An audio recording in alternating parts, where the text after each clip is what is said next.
welcome to South Asia Today, a show that provides you the glimpses of South Asia. I'm your host Yeshi Chonsom. Here are the headlines.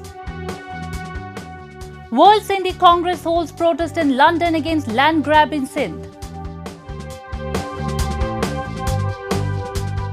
Critical care ambulance service in Kashmir Valley turning out to be a lifesaver for serious patients.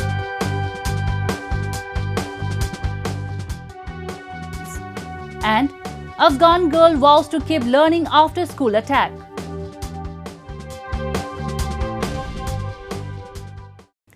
Let's begin the show. Ever since Pakistan came to existence, Sindhis have been subjected to all forms of cruelty and discrimination. Whether it is about taking away their rights or jeopardizing their identity, Pakistan has ensured that Sindhis are treated unfairly.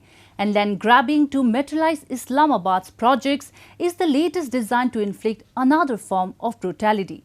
The 46,000-acre Bahariya town suburb built against the will of locals has been at the heart of latest eruption of anti-government Sindhi anger.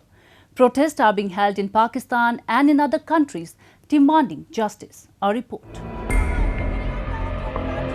World Sindhi Congress held a protest opposite Downing Street in London against land grabbing in Pakistan's Sindh province by the Pakistani army and its proxies, particularly the illegal occupation of Bahariya town in Karachi.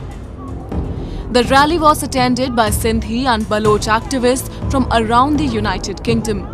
The speakers at the protest said the Bahariya town spanning 46,000 acres is one of the most valuable lands of indigenous Sindhi people, and it has been occupied by force and deceit and with the support of the Pakistani state. Additionally, the army has snatched hundreds of thousands of acres of agricultural lands. Bahariya town or occupation of any land, all issues, coastal land issues, the jobs, the illegal immigration, all of these are symptoms. We got to find the root cause of this issue. The root cause is that Pakistan establishment hates Sindhis.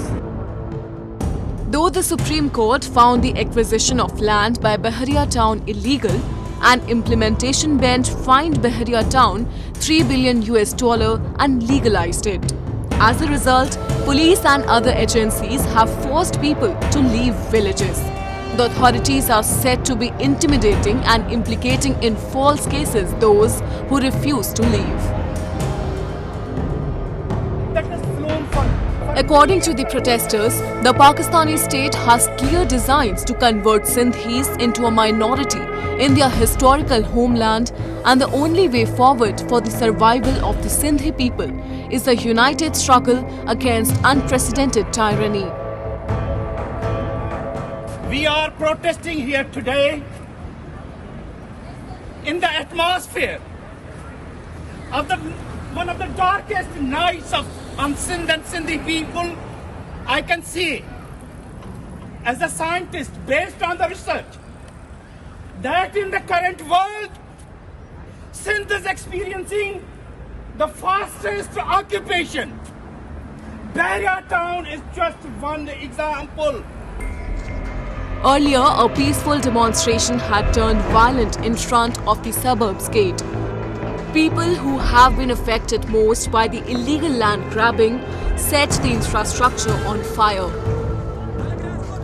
Sindhis say Pakistani state and its army want to gulp all resources of Sindhis people: gas, oil, coal, water, island, coastal lands and jobs. Sindhi people are witnessing the first colonial occupation in their thousands of years of history. Pakistan's MQM, Muttahida Qawmi Movement founder Altaf Hussain has said that Bahariya Town and Defence Housing Authority are new tactical steps of the Pakistan military to occupy Sindh's land, and for that purpose, locals are forced to quit possessions of the land they have had for centuries. अब जहां-जहां पंजाब की हुकूमत फौज ने जमीनों पे कब्जा किया हुआ है, एक एक जमीन अब इंशाअल्लाह सिर्फ सिंधी बोलने वाले नहीं उर्दू बोलने वाले और सिंधी बोलने वाले मिलकर सिंध से इस तमाम कब्जे को छुड़ाकर सिंध को आजाद कराएंगे। Reports have suggested indigenous farming communities have been coerced into surrendering lands for the town spanning around 46,000 acres. And today it is just a piece of land. Tomorrow, the state might capture the entire territory. Emergency medical services or EMS has emerged as a boon in the healthcare sector by improving the outcomes of injuries and other time-sensitive illnesses. Amid this pandemic scenario, this service became the lifeline for the critical patients. It wouldn't be wrong to say that organizations providing this service and the staff working with them were no less than heroes. In the Kashmir Valley, such a service is being provided by an NGO to help both COVID as well as non-COVID patients get a quick and timely treatment.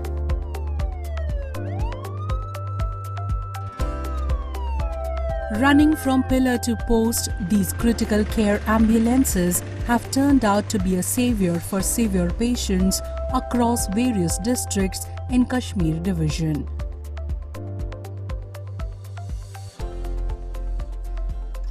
Run by a non-government organization, namely Kashmiri American Society for Healthcare, Medical Education and Research or Kashmir, at present these ambulances are ferrying both COVID as well as non-COVID patients 24/7 free of cost.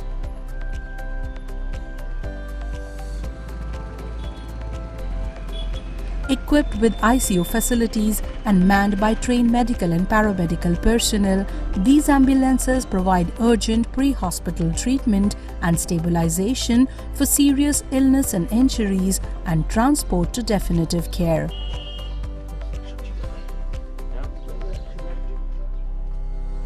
Earlier, this emergency medical service was only limited to Srinagar, but now it has been extended to Anantnag and Baramulla district as well.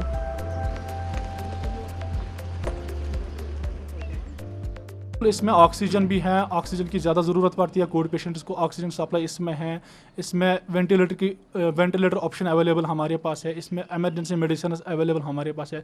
Suppose कोई patient है, किसी को nebulisation की ज़रूरत है, उसको ज़्यादा breathlessness लग रही है, इसको नेबुलाइजेशन की ज़रूरत है, उसको हम उस टाइम नेबुलाइजेशन भी देते हैं। या कोई ऐसा ड्रग है, सपोज़ किसी को ज़्यादा प्रॉब्लम है, उसको मेडिसिन की ज़रूरत होती है, जो हमारे EMTs होते हैं वो हमें कंसल्ट करते हैं, हमें प्रॉपर पेशेंट की डिटेल्स दे के हमें पूछते हैं कि हम इसको कौन सा ड्रग देंगे। अगर हमें भी किसी टाइम इसमें कोई कन्फ्यूजन लगता है तो हमारे बैकअप कंसल्टेंट्स हैं, हम उनसे पूछ के पेशेंट को पूरा ट्रीटमेंट करते हैं।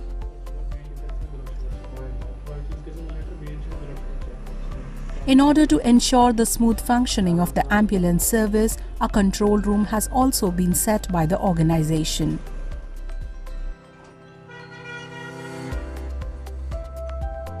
A junior doctor who is in charge of this control room triage emergency calls and accordingly activate and dispatch appropriate ambulance to patient care site.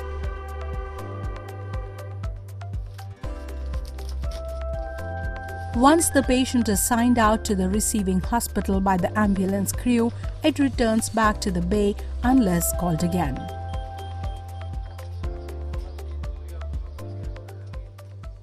सबसे पहले हमें कंट्रोल रूम से कॉल आती है, वहाँ से हमें पेशेंट की डिटेल्स और कंडीशन और एड्रेस मिलता है।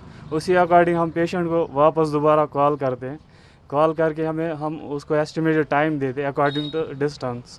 उसके बाद हम सारे आजकल जो कोविड चल रहा है सारे SOPs फॉलो करके, जैसे कि PP किट हो गया, मास्क वगैरह पहन के पेशेंट के एड्रेस पे पहुंच जाते हैं। वहाँ पे हम पेशेंट्स के वाइटल्स वगैरह मॉनिटर करके अकॉर्डिंग द कंडीशन जो पेशेंट होगी कंट्रोल रूम को इन्फॉर्म करते हैं। उसके बाद हम अपना जो प्राइमरी हॉस्पिटल केयर होती है पेशेंट को देना स्टार्ट करते हैं और नियर बाय हॉस्पिटल में हम उसको शिफ्ट करते हैं।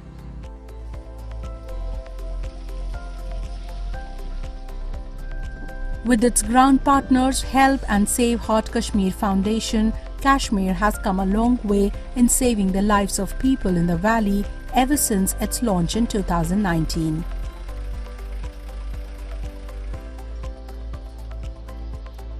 The locals are happy to have such an ambulance service in their region, especially amid this time of pandemic.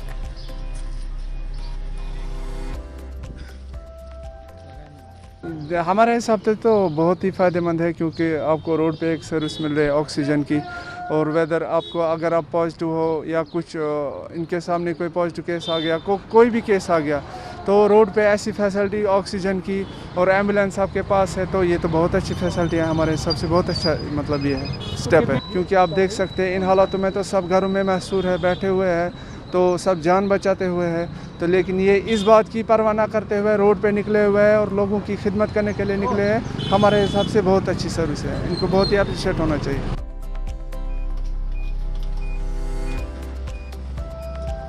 These critical care ambulances were initially launched by Kashmir, which is a member-based organization of Kashmiri origin physicians and allied healthcare personnel in North America, after witnessing an alarming number of road accidents in Jammu and Kashmir.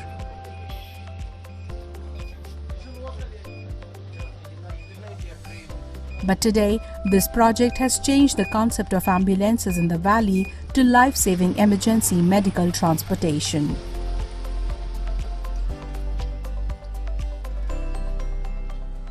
Now we take a look at some happenings in Asia in a segment called Asia Watch. At least 9 people were killed and 8 were injured when a 5-story building collapsed suddenly while it was in the midst of a demolition process and fell onto a busy street in South Korea. The building collapsed as it was being demolished in Gwangju, some 270 kilometers southwest of capital Seoul, office at the Gwangju Fire and Safety Headquarters said. The reason for the collapse was unclear according to the fire station. Gwangju Fire and Safety Headquarters officials said the fire station had received the report of the collapse which buried a bus that was near the construction site. South Korea has been known in the past for having a bad safety record in terms of infrastructure. A department store collapse killed more than 500 people in 1995 and a bridge collapse in 1994 killed 49 people, but the country has in recent years tried to improve its safety record.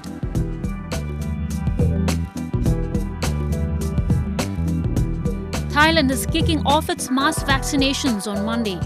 Vaccines have been delivered across the country to provinces hardest hit by the virus. Bangkok, the epicenter of a deadly third wave, will see the most jabs administered. The majority being inoculated are receiving the Sinovac vaccine either purchased from or donated by China. Local production in Thailand has seen delays, meaning vaccine appointments have had to be cancelled and delivery to neighbouring countries held back. But in the coming months, it's hoped manufacturing can rapidly speed up. About 2% of people have received 2 doses of vaccine so far, yet Thailand hopes to vaccinate 70% of its population by the year end, critical to reopening of the country to tourism and resuscitating an economy reeling under the impact of COVID-19. As of Sunday, Thailand reported 2,671 new COVID cases and 23 more fatalities, according to the Centre of the COVID-19 Situation Administration. The capital Bangkok, the epicenter of the latest outbreak, reported 675 new cases on Sunday, and local authorities are dealing with 5 new clusters from a construction site, fresh market and local communities.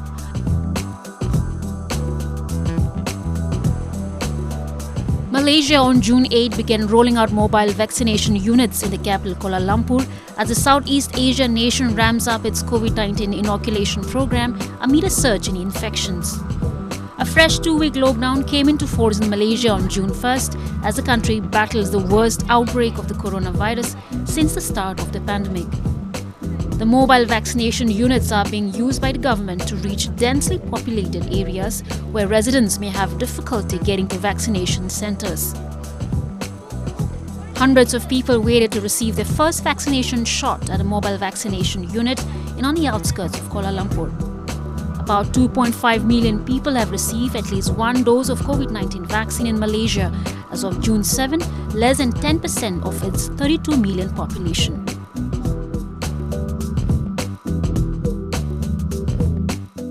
Moving on, the Tokyo city in Japan remains a major tourist attraction where visitors come to witness the high-rise buildings and shopping. Today, we take you to famous Shibuya Crossing and Nakano Broadway, which are both popular sightseeing spots in the city. Shibuya town in Tokyo is the young fashion center in the capital. It has the latest trends in Tokyo and it is visited by many young people. Many places in this town are famous among foreigners. But maybe the most famous attraction is this traffic intersection. It is called Shibuya Crossing. It is just outside the main exit of Shibuya station. There are 3 pedestrian crossing signposts on the scramble walkway. At one scramble intersection, many people randomly walk across in all directions, but they don't get in the way of each other. Today it is known all over the world as a cityscape that symbolizes the Japanese people. It was first built in 1973. スクランブルになってからは車をすべて止めて人だけが渡るサイクルは一度しかありませんので、いろんな方向に好きなように渡れるというルールができました。それぞれの方向に渡るのにぶつからないで渡れるっていうのがまず不思議だということが言われるようになりました。その後一度の信号で1000人が渡れるように渡れると、それからもう少し経つと2000人の人が一つの信号で一度に渡ります。その後現在では3000人の人が一番多い時に、一度に渡るというふうなことが世界中に伝わって、有名になった交差点です。This bronze statue of a dog attracts foreign tourists. The dog's name is Hachiko. It kept waiting for his dead owner for years in front of Shibuya station. Then the bronze statue created to honor Hachiko became a famous meeting spot for visitors in Shibuya. 全国の人がそのかわいそうなハチ公の物語を聞くことになったわけです。ハリウッドが映画として取り上げたからです。映画は全世界で上映され、ハチ公が全世界の人に知られるようになりました。Currently, the area around Shibuya station is under redevelopment. A high-rise complex has been opened and stations on multiple lines are being built to make it convenient. Shibuya now represents one of the modern urban areas in Japan. And with renewal, it will attract foreigners from many countries around the world. Now we take you to Nakano area, which is located near the center of Tokyo, where high-rise buildings are lined up. Nakano-san Mall Shopping Street is a lively arcade shopping street. Every day, people from all generations visit and enjoy shopping. This place kept its energy and still busy every day, although many other shopping arcade streets are in decline in other towns in Tokyo due to large shopping malls and internet sales. 中野駅を北口を出て中野サンモール商店街に入ります。全長が224メーターで、店舗がお店が114店舗入っております。The carp-like decoration koinobori is hung from the roof of the arcade and is cultural custom to celebrate Children's Day, usually hung on the roof of a house. 小学生、保育園児の方たちが手作りの鯉のぼりを、このアーケード内に、飾らせてもらっております。とっても大好評で今年で4回目のイベントになります。After passing through this shopping street, there is shopping area called Nakano Broadway that is popular among foreign tourists. There are many manga comic stores and animation character stores, and it is known as the place where the culture of animation became popular worldwide. Japanese and foreign animation enthusiasts visit here to look for rare items. 今商店街っていうのはみんなやっぱりここ何十年か衰退してる。これ流れで仕方がない。だからここだけはそうじゃないんですよ。新しい時代の若者が集まる。ね。だからこれおそらくコロナが終わって外国との行き来ができるようになったらものすごいですよ。私はそう信じてます。だからブロードウェイは日本の中でも海外との観光も含めた商店街っていうんじゃないな、ちょっとなんかね、そういう、イベントの場所っていうかね、そういう街です。